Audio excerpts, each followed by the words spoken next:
नमस्कार। सुनो कहानी श्रृंखला के अंतर्गत प्रस्तुत है एक और कहानी, थोड़ा सा प्रगतिशील, जिसकी लेखिका है ममता कालिया जी। विनीत ने अपनी सहपाठी चेतना दीक्षित के साथ दोस्ती, मोहब्बत और विवाह की सीढ़ियां 2 साल में कुछ इस तरह चढ़ ली कि एक दिन चेतना उसके घर हमेशा के लिए आ बसी। अपनी सफलता पर अभिभूत हो गया विनीत, साथ ही सावधान।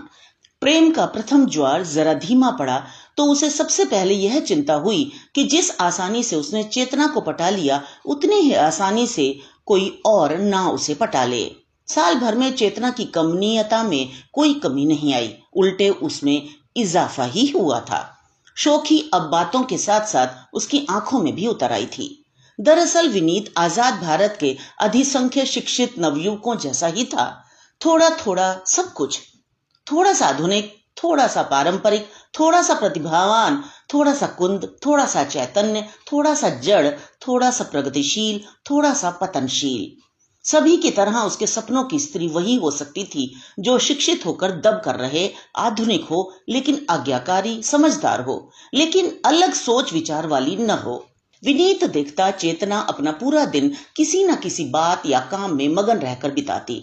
ऐसा लगता जीवन की कोई सुरताल उसके हाथ लग गई है और वह एक लंबी नृत्य मुद्रा में लीन है। विनीत ने सोचा उसे तौल लेना चाहिए, चेतना के दिमाग में क्या चल रहा है।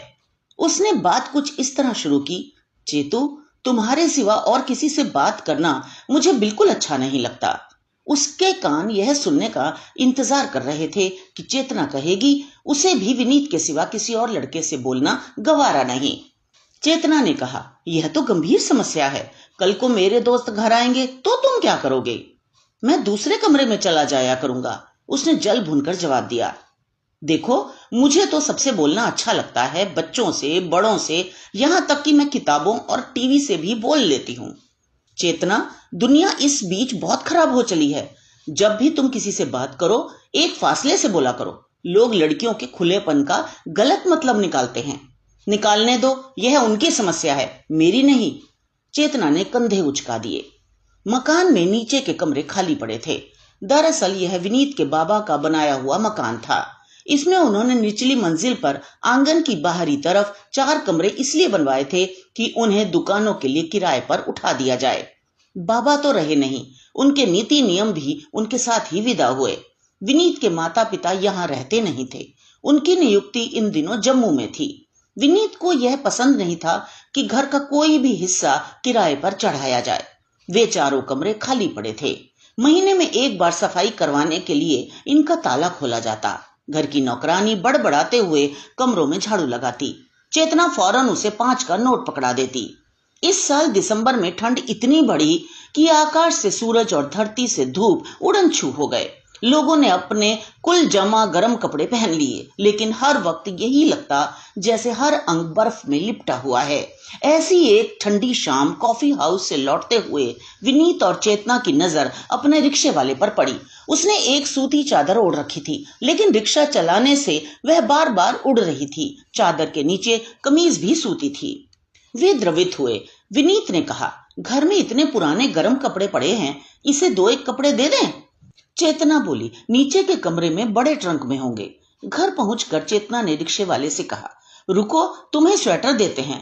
वह ऊपर के कमरे और बड़े ट्रंक की चाबियां लाई। ट्रंक में वाकई बाबा आदम जमाने के रजाई, गद्दे और पुराने कपड़े भरे थे। उसने अच्छी हालत वाला एक गर्म कुर्ता और ऊनी चादर निकाल कर रिक्शे वाले को दी। रिक्शे वाला उनसे घर पहुंचाने का किराया नहीं लेना चाहता था। वह बार बार हाथ जोड़ता, नहीं मालिक, आपने कई दिनों की मजदूरी दे दी। पर विनीत और चेतना ने जोर देकर उसे पैसे दिए। रात को नीचे का मुख्य द्वार बंद करते हुए चेतना ने देखा, रिक्शे वाला कहीं गया नहीं।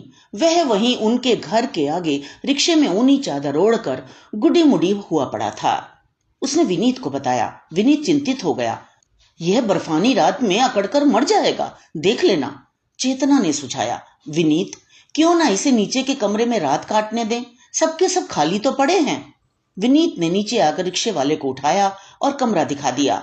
शरण का आश्वासन मिलने पर रिक्शे वाले ने हाथ जोड़कर विनीत के आगे झुककर धन्यवाद किया, फिर उसने हाथ ऊपर उठाकर परवरदिगार का भी शुक्र अदा किया। विनीत ने उसका नाम पूछा। उसने बताया, रहमत। यह सब सिर्फ एक रात का इंतजाम था जो सारी सर्दियां जारी रहा। इतनी ठंड में उससे यह कहना कि जाओ अपना रास्ता नापो बड़ा कठिन था, खासकर तब जब रहमत सुबह उठकर चारों कमरों के साथ साथ आंगन ड्योढ़ी में भी झाड़ू लगा देता, पौधों में पानी डालता और बड़ी खुशी खुशी विनीत को दफ्तर छोड़ाता। कभी कभी चेतना भी उसके रिक्शे में बाजार चली जाती। एक रात बहुत ज्यादा ठंड पड़ी। पहाड़ी कस्बों में बर्फ गिरी तो मैदानी कस्बे भी जमने लगे। चेतना को लगा रहमत को ठंड लग रही होगी। उसने अपने कमरे की खिड़की से आवाज लगाई, रहमत, तुम्हें ठंड तो नहीं लग रही? रहमत ने जवाब दिया, नहीं मालकिन। विनीत की नींद टूट गई। उसने चिढ़कर चेतना की तरफ देखा। यह बात दिन में भी पूछी जा सकती थी। दिन में तो धूप की रजाई होती है, पाला तो रात में ही पड़ता है। अगर उसे ठंड लग भी रही है तो क्या करोगी? क्या अपनी रजाई उसे दे दोगी?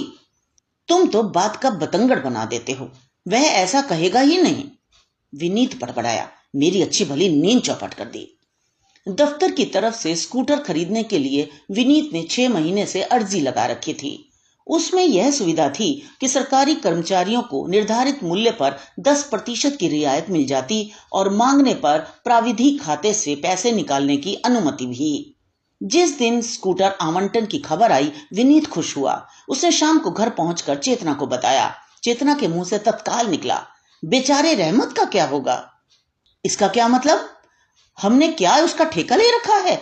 जाए वह जहां से आया था। विनीत झुंझला गया। यकायक वह कहां सिर छुपाएगा?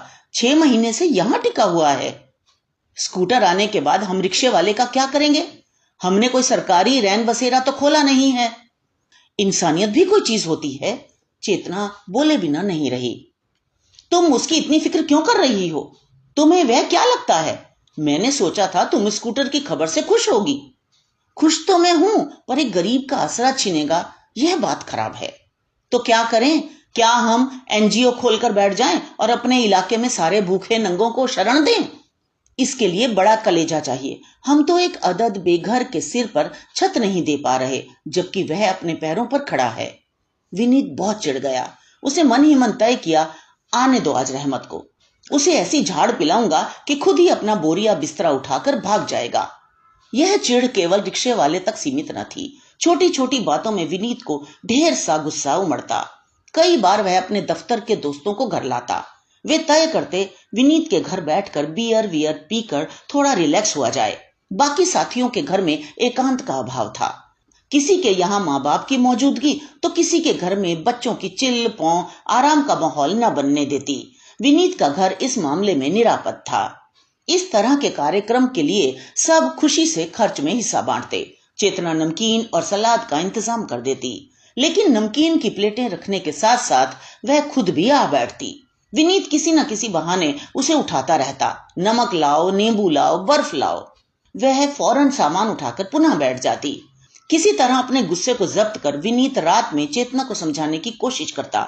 देखो चेतू, तुम मेरे दफ्तर के लोगों के सामने न बैठा करो, ये अच्छे लोग नहीं हैं। मुझे तो उनमें कोई खराबी नहीं दिखती, कितनी इज्जत से बात करते हैं। चेतना असहमत होती। यह सब दिखावा है। दफ्तर में ये लोग दूसरों की बीवियों पर भद्दे भद्दे कमेंट करते हैं। अगर ये इतने खराब लोग हैं तो तुम्हें भी इनसे दूर रहना चाहिए। मुझे उपदेश देने की जरूरत नहीं, मेरा कर्तव्य है कि तुम्हारी रक्षा करूं। विनीत ने बात समाप्त की।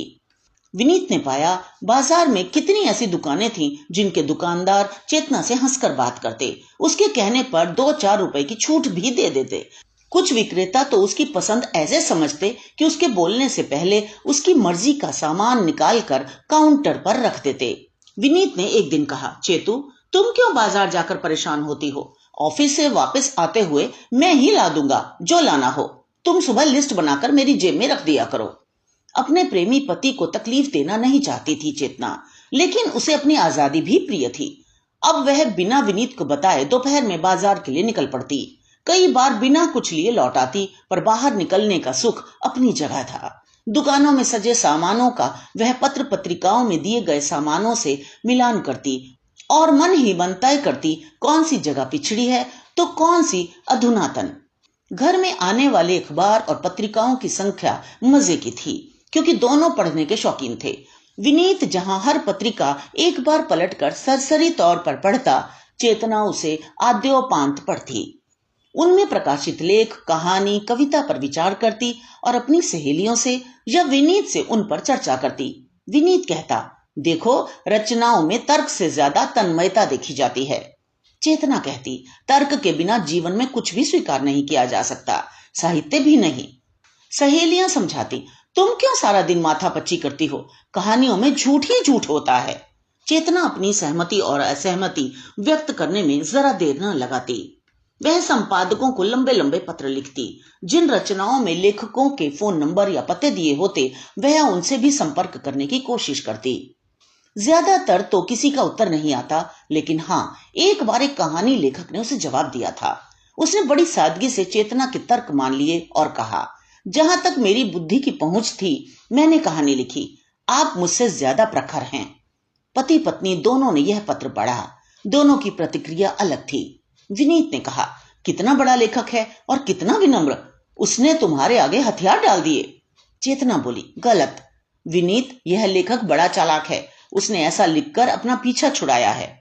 चलो छोड़ो, तुम्हें भी क्या पड़ी जो तुम लोगों को चिट्ठी लिखती फिरो या फोन करो। कहानियां पढ़कर भूल जाने के लिए होती हैं। चेतना ने पाया, इधर रोज रात विनीत उसका फोन उलट पुलट करता है। ध्यान देने पर उसे समझ आया कि वह यह देखता है कि पत्नी के पास किसका फोन आया और उसने किसको किया।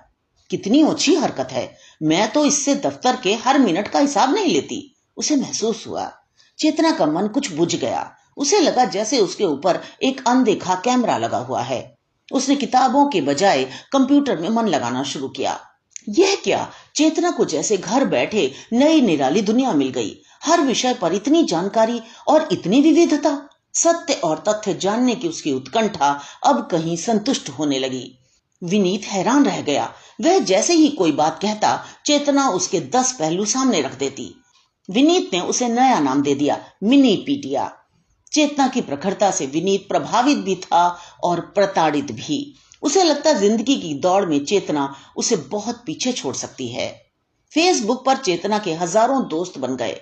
वह अब घर ही घर में एकदम मगन रहती। वह रात में जाकर इंटरनेट पर कुछ न कुछ पढ़ती रहती। आजकल विनीत कुढ़ रहा है और मना रहा है कि कहीं चेतना नौकरी करने का इरादा न कर ले। लगता है वहां भी वह उसे पछाड़ गिराएगी। तो ये तो थी कहानी। इसे लाइक करें, दोस्तों के साथ शेयर करें और सब्सक्राइब करना बिल्कुल ना भूलें। तो मिलते हैं अगली रोचक कहानी में। धन्यवाद।